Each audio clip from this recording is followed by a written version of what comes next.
Vem comigo para nossa análise completa de Andor temporada 2, episódios 1, 2 e 3. Bora descobrir todas as referências, conexões com o universo expandido e muito mais. Lembrando que esse vídeo tá lotado de spoiler, então daqui pra frente é por sua conta e risco. E claro, se você quiser ter acesso à nossa cobertura completa da série, além de vídeos semanais que vão te ensinar tudo sobre essa galáxia muito distante, já se inscreve no canal. Bom, primeiro deixa eu explicar direitinho como vai funcionar a estrutura narrativa dessa temporada. Ao todo, serão 12 episódios, assim como a primeira temporada. Esses 12 episódios serão divididos em 4 arcos de 3 episódios, e cada um desses arcos vai representar um ano na vida do Cassian. E o final da temporada irá culminar nos eventos de Rogue One. Tony Gilroy, o criador da série, já disse em entrevista que a série vai terminar com o Andor indo encontrar o espião rebelde na primeira cena de Rogue One. Por exemplo, esses 3 primeiros episódios se passaram em 4 ABY. Mas o que é ABY? Bom, essa sigla significa Antes da Batalha de Yavin, que foi justamente o evento que acompanhamos ao final de Uma Nova Esperança, aquela batalha que culminou na destruição da primeira Estrela da Morte. Essa batalha é tida como o marco zero na linha do tempo da franquia, mais ou menos como o nascimento de Jesus Cristo é o marco zero do nosso calendário. Portanto, tudo que aconteceu antes disso é ABY, e tudo que ocorrer depois disso é DBY, depois da Batalha de Yavin. Ou seja, os episódios da semana que vem vão se passar um ano depois, portanto, 3 ABY.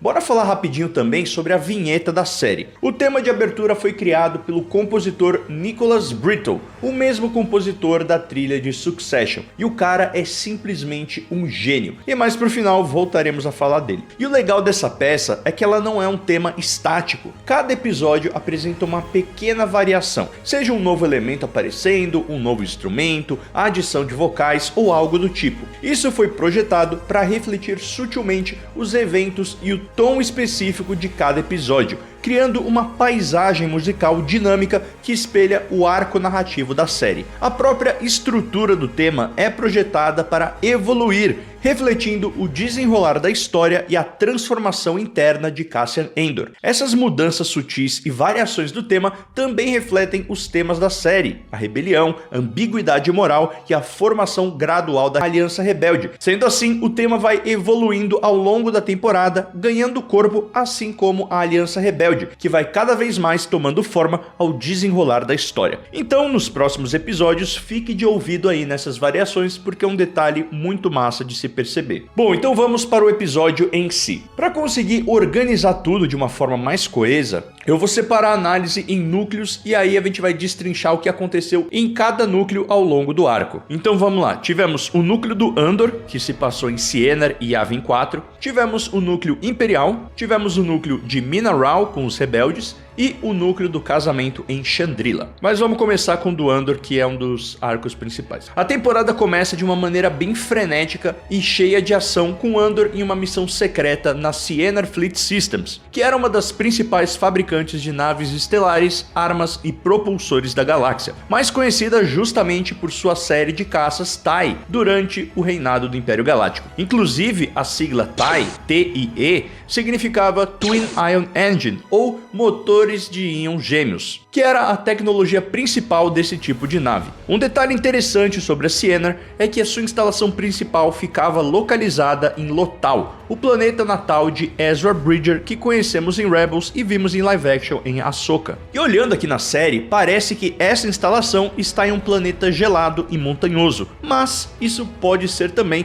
um polo isolado do planeta de Lothal, até porque eu dei uma pesquisada aqui nas instalações da Ciena e a maioria delas são estações espaciais, ou em Absans, que é um planeta desértico. Claro que sempre existe a possibilidade dessa instalação ser uma nova instalação em um planeta inédito, criado justamente para a série, mas eu acho que poderia ser bem legal ser uma parte remota de Lothal para fazer essa conexão. Andor está disfarçado como um piloto de testes e encontra Nia, que é o seu contato dentro da Ciena. Ela é uma funcionária que entrou para a rebelião e ela passa o código de acesso para o Cassian conseguir adentrar o TIE Avenger. E a própria senha que ela passa tem um significado bem interessante e uma ligação com Rogue Rogue One. A senha é Kafrene. Kafrene, ou o Anel de Kafrene, era uma colônia de mineração e posto de comércio no espaço profundo no cinturão de asteroides de Kafrene. Inclusive foi lá que a gente conheceu o Andor em Rogue One, quando a Aliança Rebelde o mandou lá para encontrar o Tivik, que era um informante que acabou revelando a ele que a Estrela da Morte era uma super arma assassina de planetas. E antes que os Stormtroopers chegassem, Cassian acabou dando um tiro nas costas dele. Então foi bem interessante essa escolha, foi um easter egg muito legal para os fãs mais atentos da franquia. Nessa cena, vemos que a Nia está bem nervosa, assim como o Nemik antes do roubo de Aldhani. E o Cassian conforta ela da mesma forma que ele confortou seu amigo. O nervosismo e a adrenalina nessas horas são aliados, são mecanismos de sobrevivência e instintos animais que os mantêm em alerta. E é muito legal ver o Andor se tornando um líder e inspirando pessoas. Essa primeira cena ilustra bem pra gente os anseios de alguém que decidiu se rebelar contra o sistema, o sacrifício de deixar sua vida toda para trás e as dúvidas em relação se esse sacrifício vai se pagar ou não. Em contrapartida, também mostra o conforto em fazer parte de um movimento no qual você acredita. Como o próprio Andor fala, você está voltando para casa, você está voltando para si mesma, você se tornou mais do que o seu medo. Esse sentimento de propósito é o que acaba protegendo e confortando muitos dos rebeldes. Tudo que eles estão fazendo é para um bem maior, mesmo que muitos deles não vão viver para ver o futuro que eles estão ajudando a criar, o que encaixa direitinho com o monólogo icônico do Luthen na primeira temporada. And what do you sacrifice? I'm condemned to use the tools of my enemy. I burn my decency for someone else's future. I burn my life to make a sunrise that I know I'll never see. But what do I sacrifice? Everything! Cassian então invade o TIE Avenger, que é um caça muito interessante e que já existia no Legends de Star Wars, aparecendo pela primeira vez no jogo TIE Fighter de 1994. E eu fiz um vídeo completo explicando tudo sobre essa nave, como ela funciona, e deve sair no canal amanhã ou na sexta. Eu não vou entrar em detalhes aqui nesse vídeo, senão o vídeo vai ficar com mais de 1 hora. Mas é legal notar que o próprio logo da Ciena é inspirado no formato dessa nave, que vamos combinar, é lindíssima. E aí temos uma belíssima sequência de ação, tensa do início ao fim, uma trilha sonora muito boa, efeitos especiais nível cinema, escala, cenários, tudo excelente. E o Cassian pegando o TIE Fighter e não sabendo ali como pilotar ele, me lembrou muito um videogame, quando a gente vai aprendendo os controles e errando aos montes. Foi interessante ver o Andor saindo ali, batendo em tudo, atirando sem querer, passou muito essa vibe de videogame. E eu não lembro de ter visto algo nesse sentido em live action antes, então achei que foi bem interessante. Inclusive esses jogos de naves como Squadrons ou o próprio jogo de Lego Star Wars, eles têm a orientação dos controles geralmente invertida. Então se você quer que a nave suba, você tem que ir para baixo. Se você quer que a nave desça, você tem que ir para cima. E isso sempre bugou muito minha cabeça e foi muito legal ver o Andor também tendo dificuldades com essa mecânica agora na nave de verdade. E uma coisa que me fez rachar o bico nessa cena foi o Stormtrooper que estava com uma bazuca e foi completamente desintegrado pelo disparo da nave, o que acabou abrindo caminho para o Andor fugir do hangar. Não sobrou nem a roupinha dele, coitado. Enfim, na cena de perseguição, o Andor está sendo perseguido por 2 TIE Advanced, que é um outro tipo de TIE Fighter. E em termos de efeitos especiais, essa cena também é impecável. No geral, a série começou de uma forma muito frenética, cheia de ação e sem defeitos. Isso leva o Cassian a um planeta florestal misterioso e cheio de criaturas perigosas em suas matas. Mas, ao final do segundo episódio, é revelado que se tratava, na verdade, de Yavin 4. Essa era a 4ª lua que rodeava o planeta Yavin Prime, local onde a Aliança Rebelde estabeleceu sua base principal durante a Guerra Civil Galáctica, eventualmente abandonando essa lua e mudando a sua sede para o planeta gelado de Hoth entre os eventos do episódio 4 e 5. No Legends, o planeta de Yavin era um dos planetas mais ricos e interessantes do lore, tendo os Massassi, que eram uma espécie Sith que vivia por lá, inclusive construindo os Templos Massassi, que eram essas estruturas onde a Aliança Rebelde acabou montando a sua base de operações. Esses templos eram milenares e foram palcos de diversos rituais Sith e continham até o espírito de Naga Sadow, um Lord Sith da Velha República muito cabuloso e antigo. Apesar disso, confesso que esse aqui acabou sendo o núcleo mais chatinho dos 3 episódios. Eu acho que ele foi muito monótono e alongado. O Cassian deveria encontrar o Porco, sim, mais um nome bizarro aí para Star Wars, Wars, o brasileiro da Lucasfilm ataca novamente, porém ele acabou fugindo e o Cassian vira refém de um grupo de insurgentes que acabam brigando entre si e mantendo o Cassian no meio de todo esse imbróglio por alguns dias. E esse núcleo ele serve para ilustrar como está o atual momento da rebelião e qual o seu maior problema até agora: a falta de organização e unidade. Até o próprio Andor pergunta para os caras quem que tá no comando aqui, e logo de cara a gente já vê que eles não conseguem concordar em nada, até mesmo com dois deles discutindo abertamente se deveriam revelar ou não quantos blasters estavam apontados para o inimigo, que no caso era o Cassian. Todos nesse grupo querem a mesma coisa, que é sobreviver, porém, por conta de discordâncias completamente supérfluas, eles acabam se voltando uns contra os outros e piorando a situação, sendo incapazes de colocar suas questões de lado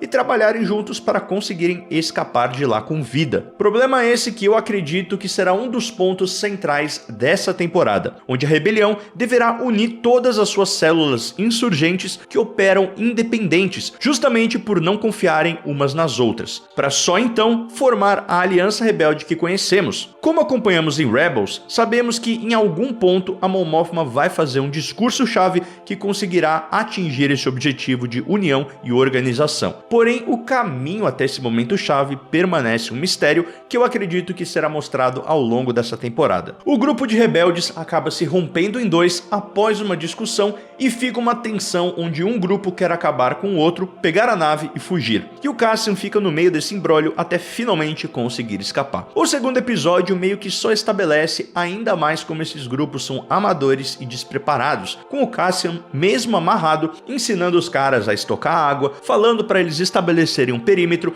e até mesmo conseguindo se libertar e fugir. No mais, não acontece muita coisa relevante aqui, mas vale comentar a semelhança entre o rebelde encontrando a perna da sua companheira com aquela cena do Jurassic Park, onde a mulher encontra o braço do cara lá naquela instalação. Queria falar também da fauna extremamente hostil das florestas de Yavin. Eu não consegui identificar 100% a criatura que atacou eles, mas parece um pouco com essa ilustração do livro de criaturas de Star Wars. E claro, queria falar daquele jogo estranho que os rebeldes estão jogando, que parece ser uma mistura de Jokenpon, né, pedra, papel e tesoura, com um jogo que eu jogava na faculdade, que chamava Huya. Essa é uma brincadeira chinesa que consiste em 5 gestos diferentes para você memorizar: a águia, o dragão, o tigre, o coelho e a cobra. E você tem que ser muito rápido e torcer para que o mestre do gesto da rodada não faça o mesmo gesto que você. E o primeiro gesto que eles fazem é exatamente o gesto da cobra do Huya, e o segundo é o do tigre. Enfim, eu achei isso muito interessante. Eu não sei qual que é o nome do jogo dentro do universo de Star Wars, mas depois dê uma pesquisada aí como joga Huya e brinquem com seus amigos, que é muito bom. E se você aprendeu qualquer coisa nova nesse vídeo, então já deixa o like para ajudar esse vídeo a chegar em mais fãs de Star Wars. No terceiro episódio, depois de ter escapado de Yavin 4, vemos o Andor à deriva, a bordo do TIE Avengers, num take que lembra muito o começo de Vingadores Ultimato, com o Homem de Ferro e a Nebula presos na nave. Ele eventualmente faz contato com a Kleia e descobre sobre o bloqueio imperial que está ocorrendo em Minaral. E a reação do Cassian de urgência e desespero me confirma ainda mais que ele e a Bix realmente se casaram nesse meio tempo entre a temporada 1 e 2, mas eu já vou comentar mais sobre isso. O que nos leva a Minaral, onde reencontramos o núcleo do pessoal que fugiu de Ferrix ao final da primeira temporada. Lá vemos que a Bix está tendo pesadelos com o Dr. Gorm, que é aquele cientista bizarro que torturou ela na primeira temporada. Inclusive, eu fiz um resumo completo da primeira temporada para você relembrar de tudo e tá aqui em cima. Pela reação do braço e a fala do Bicho-Imo, esses pesadelos parecem ser algo recorrente, como se fossem fruto de um transtorno de estresse pós-traumático. E pelas imagens que a gente viu dos trailers, pode ser que a gente tenha o retorno do Dr. Gorman na temporada e quem sabe essa história seja parte do arco narrativo da Bix na temporada. Bix, Braço, Bicho-Imo e Wilmon estão vivendo como ferramenteiros,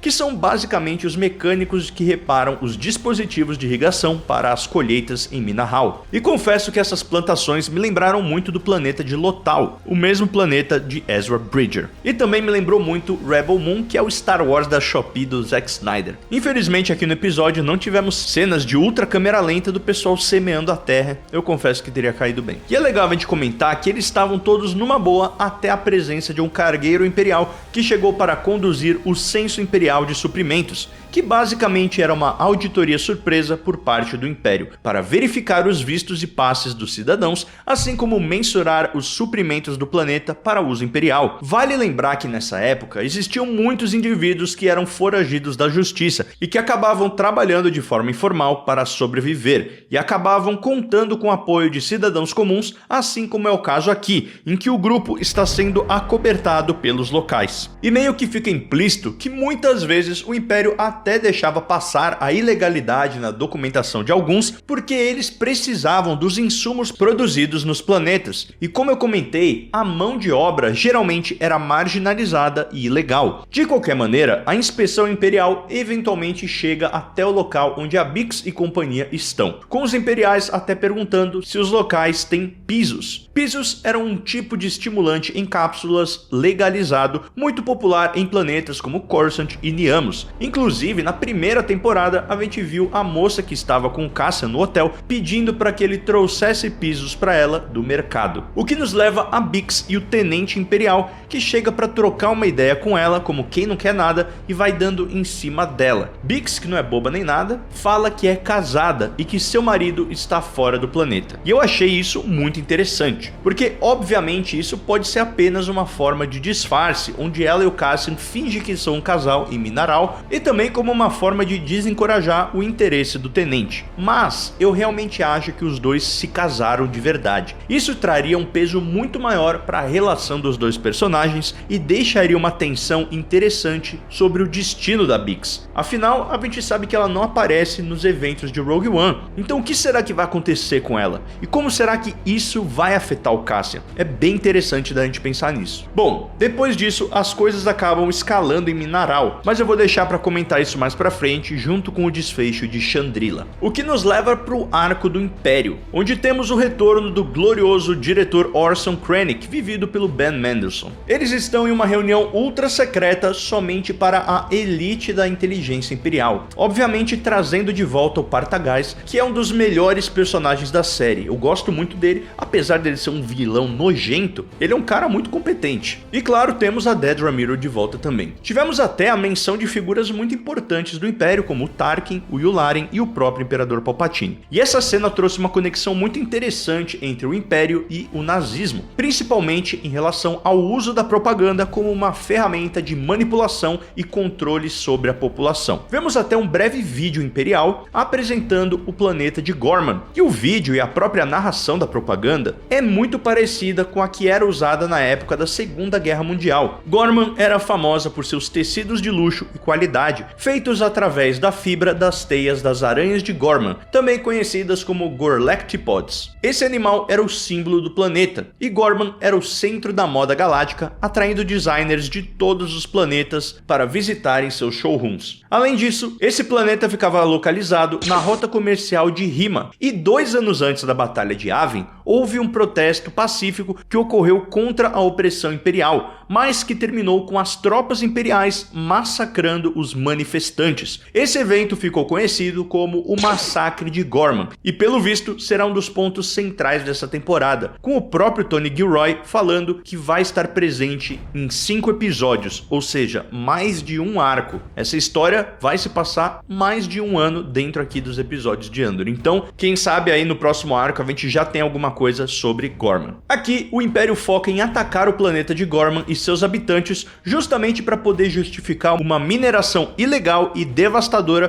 cujos insumos são necessários para a Estrela da Morte. Vale lembrar que nessa época o Império está construindo a primeira Estrela da Morte, um projeto ultra secreto, tão secreto que eles estão usando de trabalho escravo em prisões como Narquina 5, aumentando o volume de presos por ofensas pequenas e fazendo com que esses presos construam as peças para a estação bélica, e depois os presos são exterminados como uma queima de arquivo. Já na esfera pública, o Imperador criou a Iniciativa Energética como uma fachada para garantir sua independência energética, para poder enfim fazer com que a Estrela da Morte fosse operacional, através de acesso a energia estável e ilimitada, dando um novo significado para aquela frase de poder ilimitado do Palpatine. E é aqui que o episódio faz uma ligação com Jedha e Rogue One. Lembra que lá no filme a gente viu o planeta logo após ter todo o seu Kyber minerado? Pois é, essa é a operação que é mencionada aqui. O Crystal Kyber era um componente responsável por canalizar a energia dos sabres de luz, focalizando essa energia e dando a eles a formação de sua lâmina. Esses elementos também contavam com uma conexão muito forte com a força, quase sendo considerados como seres vivos. Todo esse Kyber seria utilizado para alimentar e canalizar o super laser disparado pela Estrela da Morte, que ultimamente destruiria o planeta em seu alvo. Já em Gorman, o Império estava interessado no substrato profundo de calcita foliada, que era um mineral muito raro que se encontrava em abundância no planeta para revestir as lentes dos reatores da Estação Bélica Espacial. E como sabemos, o tempo jogava contra o Império quando o assunto era a construção da Estrela da Morte. É sabido que o Krennic já estava trabalhando no projeto há mais de uma década, e aqui nessa reunião ele revela que prometeu que a superarma seria finalizada em 3 anos, e isso dependeria exclusivamente da extração massiva de calcita de Gorman. Afinal, a construção da Estrela da Morte era extremamente secreta, e cada dia que passava, o risco de ter esse segredo descoberto aumentava, o que poderia alertar a galáxia e mobilizar uma frente para impedir a finalização do projeto. E é justamente aí onde entra o Ministério da Propaganda Imperial, que manipulou a percepção e a opinião pública do restante da galáxia em relação a Gorman e seus habitantes. Essa, inclusive, foi a estratégia usada por Goebbels, que foi o chefe do Ministério de Informação e Propaganda da Alemanha nazista. Através de sua comunicação, o Ministério direcionou seus ataques aos grupos que queria destruir, como os judeus, os ciganos, homossexuais, comunistas, anarquistas e sindicalistas, criando uma visão de um inimigo comum e colocando todos os problemas do país como responsabilidade desses grupos. Dito isso, o Krennic sabia que a propaganda só levaria o Império até certo ponto. Ele precisaria de algo ainda mais extremo. E é aí que entra a Dedra Meero. E ela já manda o papo para ele. O Império precisa de uma insurgência radical, rebeldes de Gorman que irão agir contra o Império,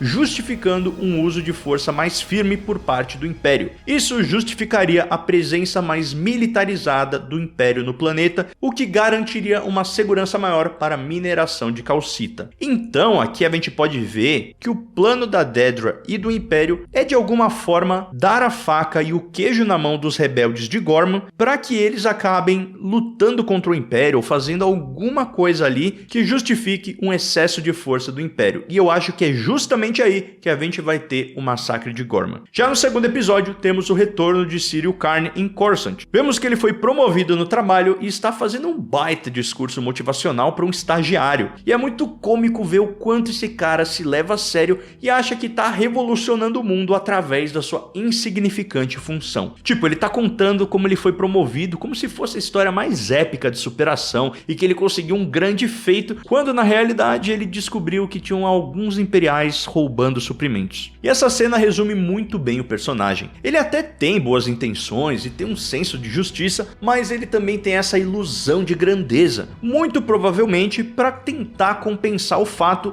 de que na sua casa ele é completamente dominado pela sua mãe superprotetora e agora pela sua esposa, que é ainda mais dominadora. Isso fica muito claro na cena em que as duas se encontram. Inclusive toda essa sequência do jantar, do fundir, da sogra e da Dedra se conhecendo é hilária e até meio perturbadora. O Cyril é completamente obcecado com organização e controle. Ele gosta de tudo do jeitinho dele, sempre customizando seu uniforme, ajeitando os talheres ou pegando aquela bolinha de sucrilhos que caiu da tigela. Porém, do momento em que sua mãe entra no apartamento, começa uma batalha invisível entre ela e a Dedra sobre quem terá o controle sobre o Cyril. E talvez o mais perturbador de tudo isso é perceber que o Cyril se apaixonou por alguém tão parecida com a sua própria mãe. E isso levanta até uma relação meio de psicoanálise aí. Para o Freud, os relacionamentos e os pais desempenham um papel fundamental na formação da personalidade de um indivíduo, especialmente através do complexo de Édipo. O complexo de Édipo influencia as escolhas amorosas e as relações futuras. Os indivíduos podem ser atraídos por parceiros que se assemelham aos pais ou que reproduzem as dinâmicas familiares da infância, o que explica com completamente a atração meio doentia do Cyril por alguém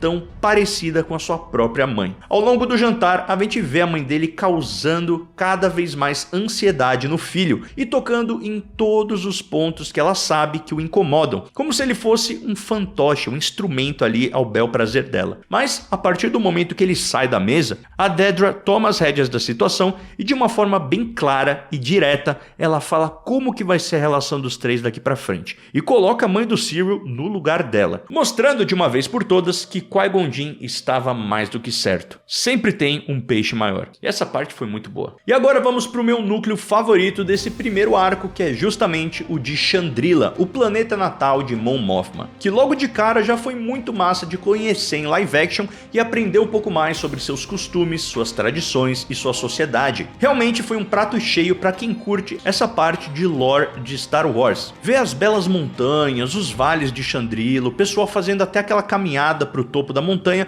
me deu vontade de passar mais meia hora desbravando o planeta. Confesso que eu veria fácil mais 15 minutos deles chegando ali no topo, vendo as crianças cantando, o ritual com o anciã, putz, achei maravilhoso. Mas infelizmente vai ficar para uma próxima. Então, só para adicionar um pouco mais sobre esse planeta, vale comentar que Chandrila foi um dos planetas alvos da destruição da segunda Estrela da Morte, que planejava usar a super arma para acabar com a rebelião, mas graças ao Luke Skywalker e companhia, não deu certo. E 4 anos depois da Batalha de Endor, Chandrila se tornou a capital da Nova República e sede do recém-formado Senado Galáctico como um tributo à Antiga República. No entanto, não foi permanente, pois a Nova República optou por rotacionar a sua capital mundial com bases nas eleições. Isso levou a capital para Hosnian Prime, que eventualmente acabou sendo destruída pela estação Starkiller da Primeira Ordem em Despertar da Força. De qualquer forma, aqui acompanhamos as festividades do casamento da filha da Mon Mothma e o filho do banqueiro Davos Sculdun. Chandrila era conhecida por sua tradição de casamentos arranjados, uma vez que os jovens de duas famílias atingissem a maioridade, que no caso era 14 anos, eles deveriam se casar. O matrimônio era algo combinado e decidido pelos anciões das famílias, raramente considerando as vontades dos jovens envolvidos. O maior exemplo disso é a própria Mon Mothma e o Perrin, que não tem nada a ver um com o outro e vivem um casamento relativamente infeliz. A própria Mon Mothma confessa à sua filha que ela gostaria que sua mãe tivesse dado a ela a escolha de poder desistir do casamento. Escolha essa que ela dá para sua própria filha, mas é algo que não caiu muito bem com a Lieda, que é muito conservadora e está de acordo com o ritual, rejeitando por completo a escolha de sua mãe e falando que preferia que ela estivesse bêbada. Uma cena muito boa e de quebrar o coração. Aproveitando que o assunto é o casamento, também foi muito legal a gente conhecer um pouco mais do Perrin e da Lieda nesse arco. Na primeira temporada, eles serviram muito como os antagonistas da Mon Mothma dentro de sua própria casa, mas aqui conseguimos ver um outro lado dos dois personagens. Seja pelo discurso do brinde do Perrin com conselhos surpreendentemente pertinentes de um pai que ama sua filha, ou a Lieda provando seu vestido e se abrindo com a sua mãe sobre suas inseguranças. E claro, foi muito massa ver o rito do casamento chandrilano por completo, simbolizado pelo círculo no chão que deve ser adentrado pelos noivos e suas famílias, simbolizando o laço de confiança que foi criado. E essa analogia do círculo está muito presente nos episódios, ilustrada pelo círculo de confiança necessário para entrar para a rebelião, exemplificado na confiança da Nia no Cassian no primeiro episódio, ou na relação do Luthen com a Mon Mothma, que colocaram o Teikoma para dentro do seu círculo de confiança e agora precisam tirá-lo. Além disso, o círculo também é ilustrado pela sensação de pressão do Império, com o cerco se fechando cada vez mais para o Luthen, precisando agir de forma mais rápida. Outro detalhe no casamento que vale ser comentado é a trança da noiva que é cortada pelo noivo, um símbolo de transição que já vimos na própria Ordem Jedi, onde os Padawans cultivavam tranças durante o seu treinamento e eram cortadas durante o ritual onde elas se transformavam em Cavaleiros Jedi, evidenciando essa transição. Por fim, temos a menção aos Hakata, que foram os responsáveis por roubar a estátua recuperada por Luthen. Os Hakata eram uma espécie muito importante do Legends e foram canonizados na primeira temporada por conta do cristal Kyber que o Luthen carregava. Os Hakata eram uma espécie de anfíbios humanoides nativos do planeta de Lihon e, de acordo com o Legends, foram os primeiros a desenvolverem a viagem pelo hiperespaço. Eventualmente, essa espécie acabou sendo acometida por uma praga mortal que se espalhou e dizimou a espécie por completo. Desde então, essa espécie acabou sendo sendo extinta ao longo de mais de 20 mil anos desde o Império Hakata. Temos também o retorno de Tei-Koma, porém agora ele está numa posição muito diferente do que vimos na primeira temporada. Seu apoio a Mon Mothma e à rebelião provou ser muito ruim para seus investimentos, fazendo com que ele questionasse se o risco que ele estava correndo realmente valia a pena. Ele chega até ensaiar um início de chantagem a Mon Mothma, algo que é imediatamente percebido pelo Lúthien, que já aciona o sinal de alerta em sua mente. E eu acho que o Tei-Koma acabou cavando a sua própria cova com isso, mas eu vou deixar para entrar em mais detalhes no final do vídeo. Destaque aqui para a atuação da Genevieve O'Reilly, que mais uma vez destrói no papel de Mon Mothma, onde depois de sofrer tanto na primeira temporada e ter até que abrir mão da sua própria filha para conseguir mandar o dinheiro para a rebelião em paz, agora que as coisas pareciam estar dando certo, vem o Tei-Koma e deixa ela sem chão, obrigando ela a tentar sair de mais o buraco. A tensão vai subindo a cada minuto, com Lúthien e Kleya sem poder entrar em contato com Cassian e descobrindo que Minaral está com as comunicações interrompidas pela inspeção imperial. Dá pra sentir que o cerco está se fechando cada vez mais em volta deles. Se na primeira temporada a gente via os dois tranquilos e conseguindo fazer tudo na surdina, agora vemos que a dupla está começando a ficar nervosa. E essa pressão imperial vai fazer com que eles precisem acelerar cada vez mais o processo e tomar cada vez menos riscos, o que deixa muito claro que Tei-Koma vai ser uma queima de arquivo. O Lúthien não pode mais correr nenhum risco de ter a sua identidade revelada agora, e isso até explica a aparição da Cinta no último episódio, implicando que ela será a responsável pela morte do Tei-Koma. Vale lembrar que durante o casamento, o Tei-Koma estava lá tomando todas, trombando no pessoal, até precisou ser levado para casa por ter bebido demais, e também era sabido que a sua mulher tinha acabado de abandonar ele. Então, forjar sua morte acabou se tornando uma tarefa até mais factível, já que publicamente ele estava na pior, vamos dizer. Então, um eventual sui você sabe o que não seria algo tão suspeito. E eu acho que esse será exatamente o triste destino do pobre Tei-Koma. Falando em Cinta, ela aparece aqui no finalzinho, mas antes a Mon Mothma e a Vel estavam falando dela e da relação das duas, e de como a rebelião realmente acabou afastando elas e que as duas precisaram sacrificar muito pelo bem maior. Eu espero que nos próximos arcos a gente veja mais das duas. Pelo trailer, a gente sabe que elas irão se reencontrar em algum ponto da temporada, então vai ser interessante explorar esse conflito que foi levantado nesse episódio envolvendo as duas. Mas voltando, o arco termina de uma forma bem intensa e impactante, alternando entre o clímax em Minaral e em Chandrila. De um lado temos os Imperiais cercando o Brasso, a Bix e o Wilmon, e o Cassian correndo contra o relógio para salvá-los. E do outro, temos Lúthien e Mon Mothma debatendo o destino de Tei-Koma e até onde eles estão dispostos a irem pela rebelião. Bom, em Minaral, reencontramos o Tenente Imperial chegando e encontrando a Bix sozinha em casa. Essa cena já começa tensa e só piora. Essa cena também me lembrou muito a vibe de Bastardos Inglórios, principalmente a cena em que o Coronel Landa está interrogando o Monsieur Lapedit em busca da Shoshana, com aquela sensação de desconforto palpável no ar. As coisas acabam escalando ao ponto em que o tenente se força para cima da Bix e tenta você sabe, né? E ela o mata. E essa cena foi uma cuja descrição tinha sido vazada lá na gringa há algumas semanas e causou todo um debate por conta de ser um assunto bem mais pesado do que a gente está acostumado a ver em Star Wars. Apesar de que a série do Andor é algo mais voltado para adultos e trata de temas bem mais sérios. E eu acho que essa é uma discussão que vale um vídeo próprio. Então se vocês quiserem que a gente aborde esse tema em mais detalhes, comenta aí embaixo. Tivemos também a morte do Brasso, que cara, ele era muito legal, um cara muito ponta firme até o fim. Ele até fingiu ficar bravo ali com o cara que estava cobertando eles em Minaral para que o Império não suspeitasse que eles eram aliados. Só nesse momento aí ele salvou a família inteira do cara. E claro, depois ele morreu se sacrificando para salvar a Bix e o Will. É triste, mas a temporada já começa mostrando que ninguém está a salvo e que personagens importantes vão morrer sim. Uma pena porque eu gostava muito do Brasso e é triste que a gente não vai ver mais dele. E pelo visto eu acho que a gente não vai ver mais do Beat Wimo também, até porque ele parece ter ficado lá em Minaral. Já em Chandrila, Mon Mothma tenta convencer o Lúthien de que existe uma saída pacífica para esse conflito e que Tei-Koma não tem que morrer. Já o Lúthien argumenta que sacrifícios precisam ser feitos, ilustrando novamente as diferenças das filosofias entre o Lúthien e a Mon Mothma, onde um lado é mais paciente, diplomático e pacífico, pacífico e o outro é mais pragmático, nihilista e incisivo. Apesar de discordarem, eu sinto que lá no fundo até mesmo a Mon Mothma sabe o que precisa ser feito. Infelizmente,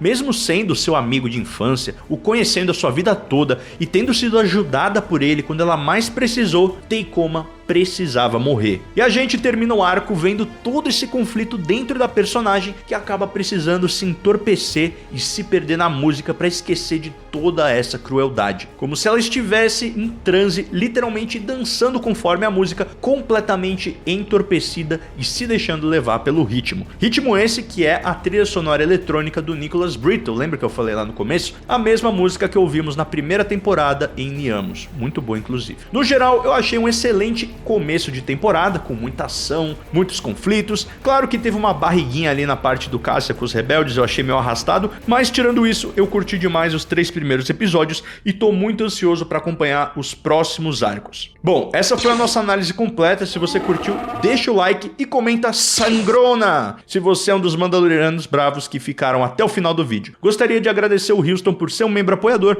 Vejo vocês na próxima e this is the way.